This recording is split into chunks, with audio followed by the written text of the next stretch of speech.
previously, before doing OpenSciEd, I tried to do versions of an anchoring phenomena, but I feel like I approached it from the sense of this is something that's engaging, but not quite puzzling or confusing.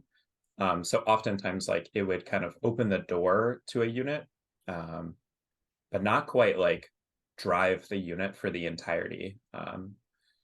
That is to say, like we would kind of figure out how this thing works pretty early on, but then continue down the road. Whereas I feel like in OpenSciEd, the main difference is that the anchoring phenomena drives the entirety of the learning. So this was our It's third unit, and um, like by this unit, by the anchoring phenomenon, like kids had lots of things to say.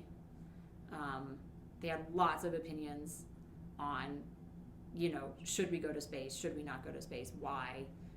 And they had tons of questions about logistics and the science behind it and the like ethics behind it. I think it took me a while to realize like what a powerful tool it can be, and that it is most powerful when it's like this living document.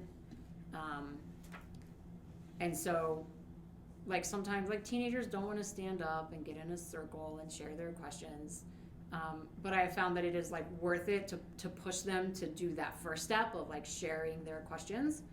um, and then once they start to see like, oh, like we have these similar ideas and a lot of us have similar questions, like that's another thing that they get more comfortable with.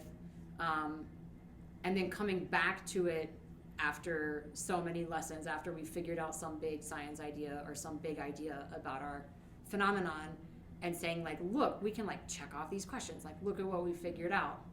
um, it's really powerful for students to see like, hey, like what I'm doing in class is answering the questions that I had in the beginning, and like I think really giving them this sense of like ownership and agency of like I have control over my learning.